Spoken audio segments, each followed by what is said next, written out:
Amigos, estamos listos para nuestra próxima conversación con Carlos Larrazábal, presidente de Fede Cámaras. Carlos, siempre es un gusto, bienvenido. Muchas gracias por la invitación, saludos a ustedes y a todas las personas que nos ven y nos escuchan a esta hora de la mañana. Mira, yo voy a comenzar por un sonido que hemos estado colocando, así decimos los periodistas, un sonido, una declaración del vicepresidente Tarek El Aissami, que estuvo reunido ayer con gente del sector agropecuario, la banca en Miraflores, anunciando el relanzamiento del DICOM. Y él decía, y lo hemos estado escuchando, el DICOM fue una gran experiencia, tuvo éxito durante 3 meses. Yo quisiera saber si tú compartes ese balance y qué sugerencias haces con respecto a esta expectativa que se pretende plantear al sector productivo del país. Bueno, si el DICOM fue exitoso por 3 meses, ¿por qué lo quitaron? Porque la realidad es que nosotros tenemos una sequía dramática de divisas desde el mes de agosto del año pasado. Recordemos que aquí se dieron un mecanismo de subastas, 14 subastas, la número 15 nunca se liquidó. Y eso ha forzado a que no se tengan formas de tener divisas a tasas oficiales. Posteriormente, en esos anuncios que el gobierno siempre anuncia, pero nunca termina de anunciar, nos dijo que íbamos a tener una cesta de monedas, que íbamos a transar con yuanes, nos dijo que con yenes, etcétera, etcétera, que íbamos a tener unas casas de cambio a lo largo y ancho del país para que todos los venezolanos pudiéramos transar la moneda. Eso tampoco se cumplió. Después apareció el Petro como la gran solución, que la anunciaron ya creo que hace casi 2 meses, y es un mecanismo que cada vez se ve más complicado y menos claro, y ahora viene la nueva versión del DICOM. Y lamentablemente en la economía, mientras tú no generes confianza, mientras tú no generes claridad en los mecanismos, mientras tú no tengas libertad de transar, los mecanismos son muy difíciles que funcionen eficientemente. Y eso es lo que estamos viendo con el mismo DICOM. Pareciera que es más de lo mismo. Todavía no conocemos cuál es el convenio cambiario y qué se modifica de la versión anterior, pero por lo que declaraba el ministro el domingo pasado en un canal de televisión, eso va a servir para que supuestamente los venezolanos que han salido en la diáspora lamentable que tenemos le manden divisas a sus familiares, y yo no sé quién le va a tener la confianza para, en vez de mandarle a través de cualquier mecanismo un dinero a su mamá que esté aquí en Caracas, se lo va a depositar en el Banco de Venezuela. Doctor Larrazábal, fíjese, en cuanto a los requerimientos de divisas que tiene en estos momentos que presenta el sector privado, por lo menos para un plan mínimo, ¿qué nos puede decir? ¿Cuánto se necesita? ¿Y qué ha pasado con esta decisión que se produjo en donde se obliga, por ejemplo, a los comerciantes a regresar a los precios del mes de diciembre? Se ha dado una nueva cita. ¿Qué impacto ha tenido esto en la realidad? Porque uno acude a cualquier establecimiento comercial que tenga en sus anaqueles productos y observa una escasez de verdad que profunda, una escasez que en estos momentos preocupa a las amas de casa. Sí, efectivamente, cuando vamos a los mecanismos, a lo que tú estás indicando de las necesidades de visa, tenemos diferentes problemas que no van más allá de las necesidades individuales del momento. Nosotros seguimos teniendo grandes deudas con nuestros proveedores internacionales que no se han pagado.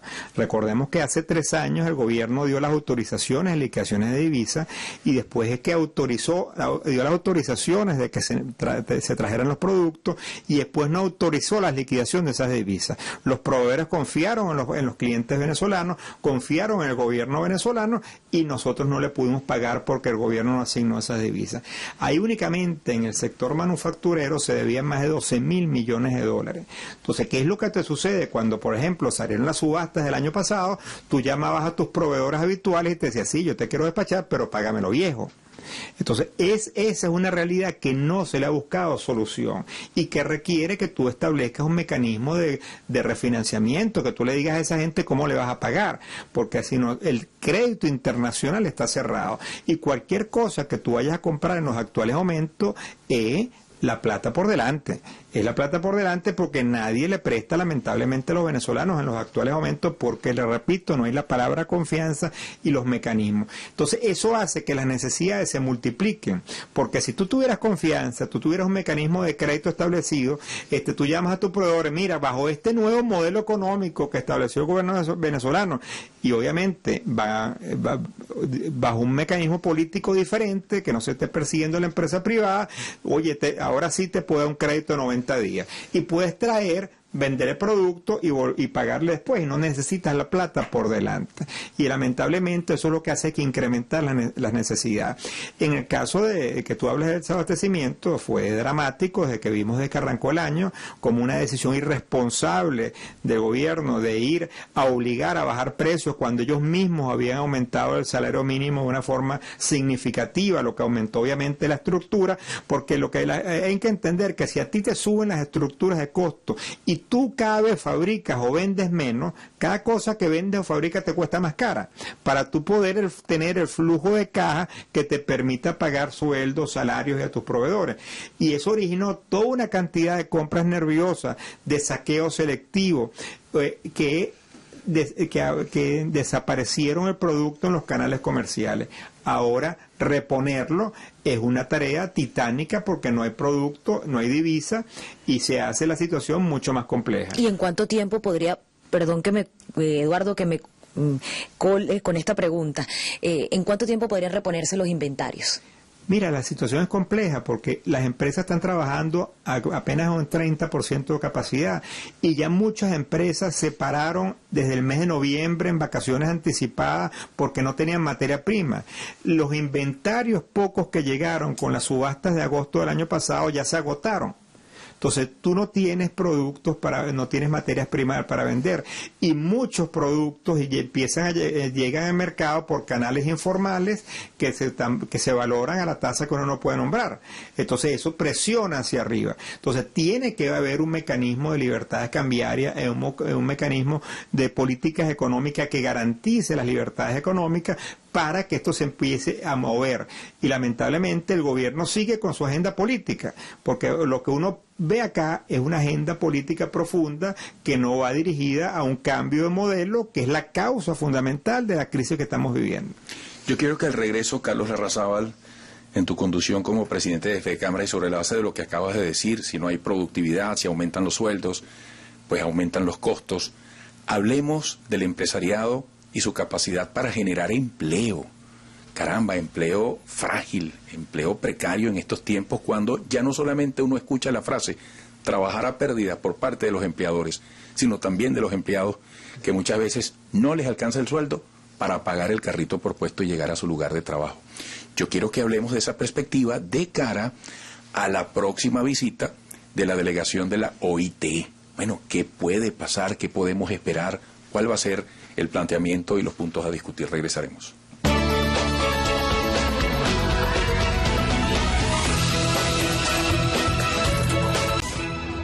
Carlos Larrazábal, presidente de FEDECámaras, hablemos del empleo. A la gente no le está alcanzando el sueldo. Tú hacías una relación, productividad, estructura de costos, precios. Mira, viene la OIT, por cierto, claro, yo te planteaba eso. Exacto. Lo que estamos viendo es una pulverización del bolívar. O sea, el bolívar llamado fuerte haya perdido más del 99.5% de su valor. Es una situación dramática, no simplemente para los trabajadores, sino para las empresas, porque todos nos hemos descapitalizado. Si tú te vas hasta a los créditos, cualquier tarjeta de crédito que tú tengas hoy en día, tienes la mayor cantidad, límite de crédito, oye, tengo tanto, y tú vas y no te alcanza ese límite de la tarjeta de crédito para hacer un mercado.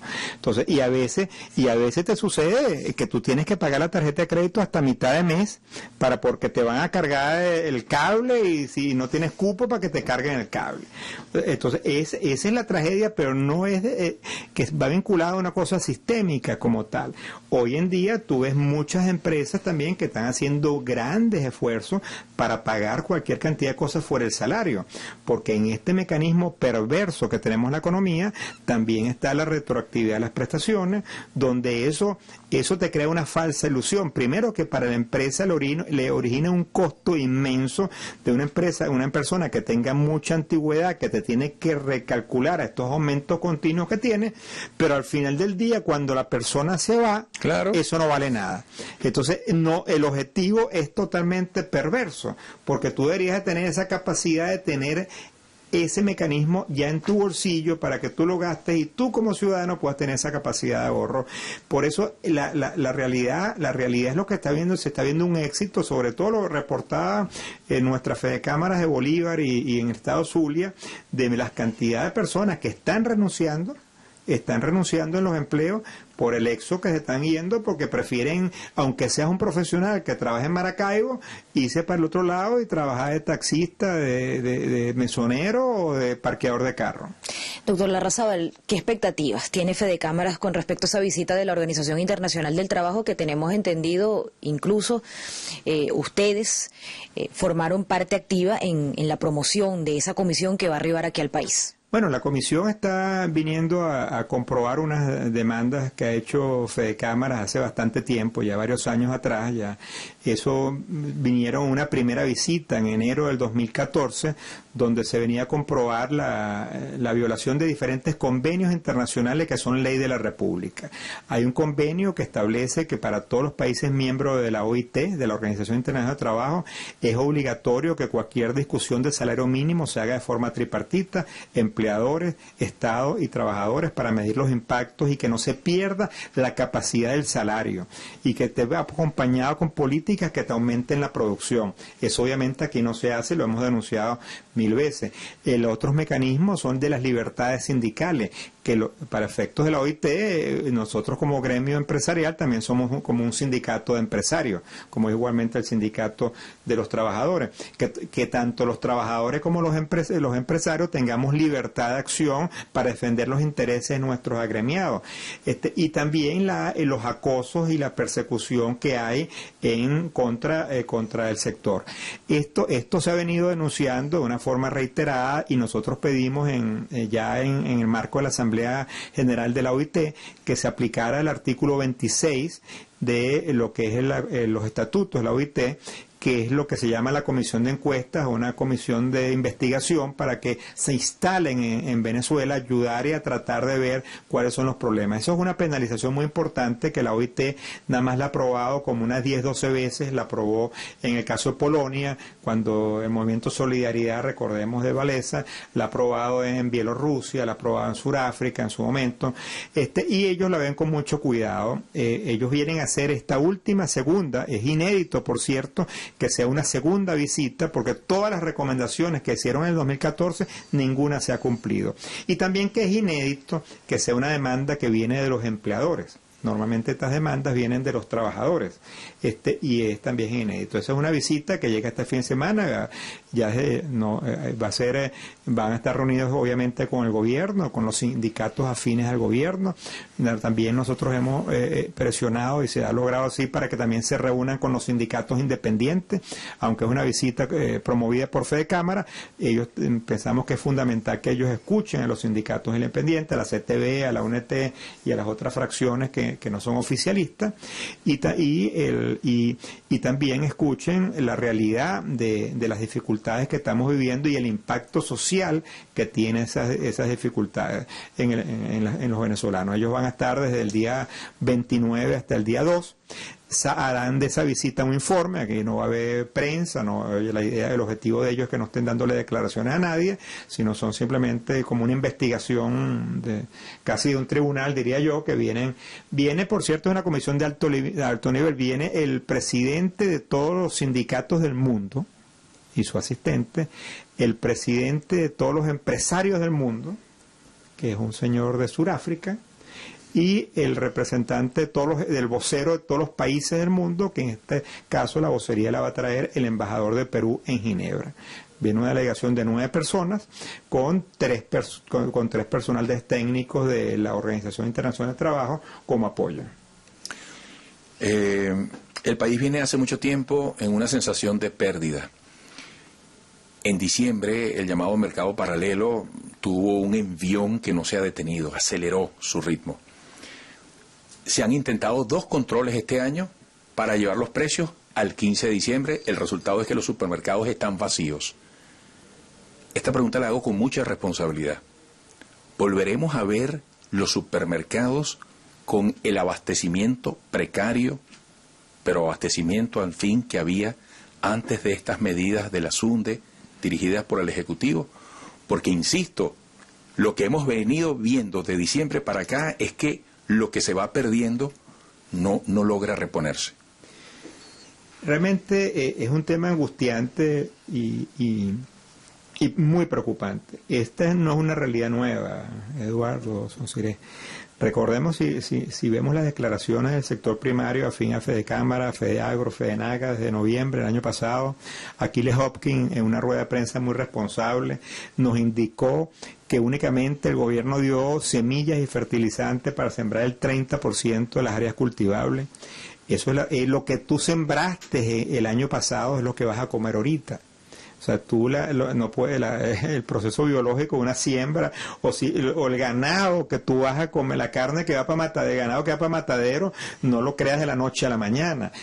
Y vemos las anarquías que se presentaron. Gracias a Dios el gobierno puso cierto coto esta semana, donde hasta las gobernaciones estaban prohibiendo que el ganado en los estados productores saliera de los estados. Y entonces yo declaraba, bueno, ¿y qué vamos a comer aquí en Caracas, en Valencia, en Maracay? Aquí no hay una finca en el Parque del Este con cabezas de ganado para que la gente lo esté criando. La carne que viene para acá viene de Barinas, de Portuguesa, de Cogede. Y si los gobernadores allá impedían que saliera el producto, y más con algo muy grave, que te querían quitar entre un 15 y un 30% para simplemente manejarlo populistamente el gobierno. Eso se le puso orden, pero lamentablemente no hay los mecanismos, no hay el alimento en el canal para que vaya a mejorar eso en el corto plazo. Por eso se requiere un cambio de modelo que nos permita tener acceso al financiamiento internacional para que nosotros podamos reponer aceleradamente los niveles de inventario, que por la vía que estamos va a ser muy complejo, prácticamente imposible solucionarlo. Bueno, amigos, despedimos a Carlos Larrazábal, presidente de Fedecámara. Te agradecemos esta nueva visita. Y despedimos nuestra versión televisión. A partir de este momento quedamos solo en radio, siempre a tiempo, hasta las 9:30 de la mañana. Así que a quienes nos siguen por televisión en Venezuela, los Estados Unidos y más allá, hasta mañana. Gracias, Carlos. Gracias. Gracias.